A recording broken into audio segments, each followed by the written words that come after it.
Report. I'm Kathy Fielder, and I'm here with the ladies from Bubba Lounge Podcast, Nellie Sciutto, Martha Jackson. Welcome, ladies. It's so good to have you. Excited to have a conversation. Oh, and it's so nice to be in the store. The store is such a beautiful set for anything. Thank you. Everything's beautiful. Well, it's been really strange to have, speaking of, this beautiful store and really not being able to utilize it over the last several months. It's been such an interesting time for all of us. Kind of what have you seen come out of what we've all been through over the last several months, and how are you kind of seeing your future, and how do you walk forward? Well, we are actually working on a new concept right now. We are all about supporting local businesses and little guys such as yourself, and we have come up with a plan and something that we have created that we are hoping to help, put consumers in touch with local businesses and help them out. So more to come on that. Well, and I think we've all had to come up with new concepts, right? Absolutely. I mean, that's the only way to survive through this. I Right. know as a small business owner, like you mentioned, I've had to completely pivot. We're trying to drive so much online traffic, Right. And I think as smart business owners, we all have to drive ourselves online and really engage with our customers and our clients that way. Right. If you're a retail business and you aren't doing e-commerce right, then you're not going to stand a chance. No, and I think if there's any benefit that's come out of this, I would say it is the idea that you have to reinvent creativity. And, I'm an actor, I'm a newscaster, I'm a writer, I have a book that came out. I've been thinking about ways, I got my son an internship online. You have to think of different ways, and Martha and I came up with great ways to do partially Zoom, partially distance, a hybrid. In the studio. Yeah, we've done the best we can, and it's kind of like a fun challenge. It really is. Well, and it does keep you on your toes, right? I know that I've never been more innovative in business, probably in my life, and I've been pretty innovative. In 2008 when the economy crashed, I really suffered, when the housing market fell. But now I feel like we're coming up with and we're realizing we have so much extra that we probably didn't need before, right? And so now we're kind of realizing what the really important factors are and what really matters and what to really focus in on. So I do feel like that's been a really great opportunity that's come out of this crisis, if you will. Yes, agreed. I'm still thinking of ways to sneak into New York without getting locked up. How do I get there for a few days to the Hamptons? Are you missing it? Yeah. Well, that's been, we're not taking all these vacations that we used to take, and we're not traveling, to necessarily all these exotic, wonderful destinations that we all know and love and miss, of course. More people are driving right now. Gas prices are so low, and I've heard of more people buying RVs and traveling in RVs all over the I just summer. went on a trip with my daughter, 16, across all the way to Florida and back, and had the best time. Yeah. So enjoyed the time, and I never would have done that had I not been through what COVID and the effects of it. So I think it is. I do think what we wear has changed. I think that you almost look funny if you're too dressed up these days in some ways, but then you want to get dressed up, and so it's just this very dynamic. I mean, how do you feel like your fashion statement has changed, or has it? Well, when we were doing Zoom, we both would still get dolled up and do our hair and our makeup. It was because for me it was the only time that during the week. The rest of the week I had no makeup on and had not so cute clothes. Ellie would always joke, "So do you have pants on?" That was the big running joke because so many newscasters didn't have pants Yes, they did. on. Yeah. Sure. Here's how I feel about it. So I grew up in Manhattan, and we were always overdressed. So it was just a thing, right? A lot of black, but overdressed. And so when I moved to Los Angeles, I realized there was sort of this casual chic. Yeah, there's a whole different. And I feel like Dallas, even though it kind of is more like Los Angeles in a lot of ways, it really is sort of an overdressed vibe, which I love. Don't get me wrong. But what I'm saying is, I think we're doing a little California right now. I agree. And I think that, looking at your wardrobe and how you're dressed, and not me right now, obviously I didn't get the memo, but looking around the store at all the cute stuff, it's super chic and fun and kind of layered, and you mix things together, but it's still a little bit more casual. Easy. Yeah. It's easy. Well, but I will say that we've had some requests lately for some more dressed up, dressier clothes. So I think it's coming back. I do think the trend is going back. Well, I think we are going to see, because people are getting out a little bit more, right? You're comfortable going to sit on a patio, so you need an outfit that looks fantastic on a patio that you're not too hot in. But you can still feel chic and pretty, right? Yes.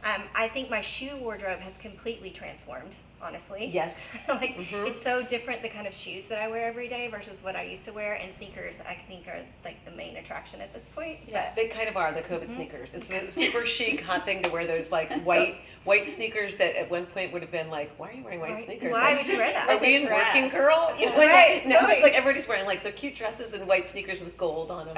So it's kind of nice, right? It is I mean, nice. I it's like a nice it. downshift, and it's not that I'm not missing a pair of great shoes and an awesome event to go to, but Yeah. you know, it's been so interesting trying to figure out what to put into a boutique that isn't open to the public, right? And by appointment, and so we've really tried to curate just really comfy, easygoing clothes, but you still feel pretty and look chic. Well, it's like being in a fabulous closet, in Oh, here, thank which you. I love. I feel like I'm going through your private things, Aw. and like everything's so well picked out. And I love the julep dress. That is my favorite. Yes, So it's strapless, it's super casual, but like you could put heels on with it, strappy Dress heels, it or you up. could just wear little flats. I wore it on date night last night. Well, I think that loungewear is so key right now. People want to be comfortable, they're at home more. And I love your joggers that you have, because I think joggers can vacillate between laying on the couch and loungewear and then putting on the cute sneakers that you were talking about earlier and really jazzing it up, and you'd be ready to go out and look pretty cute. Well, and you don't want to look slouchy, No. right? So No. we try to get joggers in here that have a fun pattern, like a camo or this, so you still feel like you're kind of high end and chic, but definitely as comfy as you can be, and can Sure. sit down and watch a movie. Yeah, like if the mailman comes over, you don't like, and you're Yes. a package. Yeah, You're like not you're like, still- oh, I'm in my pajamas. Exactly. Or like you're walking out to get something out of your car, and your neighbors are like, "Wow, she's still in her PJs that too." So tell me, you guys met through your children several years ago. Martha, you tell the story because you. So we had kids at UP Elementary, and every year the fourth grade moms have the pleasure of putting on this skit. It is basically you humiliate yourself in front of the fourth grade class. For your children. Exactly. Yes. And Nellie was in charge of the entire production, of course, with her background. And then she was also in charge of my individual small group, which was like 10 ladies, I think.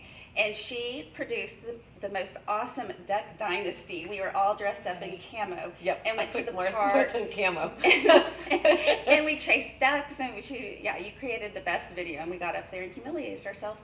And that's, you've known each other ever since. Yeah, but here's the thing. What happened was 2 years ago in the summer, I'm in my front yard getting into my car, and Martha and her husband Sean are walking by, walking their dog, and they were like, "We have a question for you." I was like, "Okay, what?" And they were like, "If we did a podcast, would you do it?" Martha wants to do a podcast about the neighborhood. It was her idea, called the Bubble Lounge, and would you be her partner in it? And I literally said yes within 3 seconds. I was like, "Okay, let's do it." So that's gotten us working together. So what inspired you? What made you want to start a podcast? You know, it's so hard to find a niche that everyone hasn't done. Of course. You know, everything has been done in one form or the other, podcast or everywhere.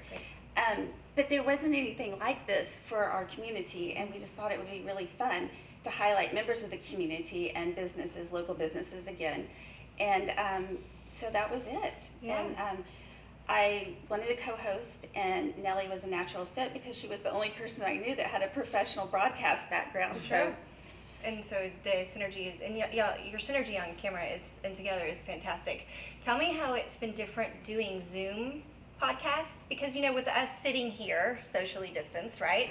There's a dynamic that you don't get across a monitor or screen. And so how have you felt, has it had an impact, you think, or?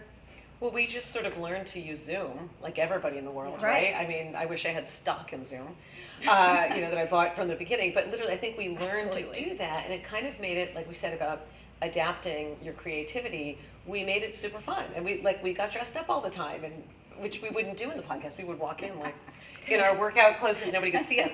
So we kind of adapted it, and now we're doing a hybrid, and I feel like it's actually enhanced our podcast for the future, you know, because we added something instead of taking away. Okay, so let's talk about being a mom and school and COVID Okay. and all of these issues that we're dealing with as parents. Do we send them to school?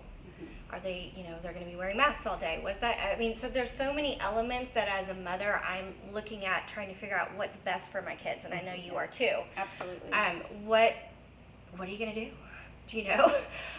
As of right now, and of course with everything, it could change tomorrow. As of right now, I'm going to keep them home, just because I feel like as soon as they're all back together in those classrooms, that there's going to be an outbreak and they're going to send them right back home. Agreed. And again, it's so hard as a mom because they need to be there. They need to be having that social interaction. It's Oh so my important. gosh. And you have a daughter on a drill team, Mhm. right? And so they got to have all these elements that make their lives fulfilling, Yes, right? Yeah. absolutely. Do you know? Well, okay, I lean towards what you're doing. Mhm. I sort of, if I were in the public school system, I would do exactly what you guys are saying. My son's in private school. I will say this. I wish that what we would do in Texas is leave kids at home for the semester, but let them have activities. Like, do, 5 guys working out for football on Mondays, 5 guys on Tuesdays. My son's a runner. Let them run together. They're not even close to each other. I wish they'd do that, because honestly, going to school and wearing a mask and not having lunch except sitting at your desk eating your sandwich Right. is really not going to fulfill this need. I mean, Harrison's and both of my children are in private as well, right? And so, and of course, there's an option to go back in person or to stay at home and do, learning online.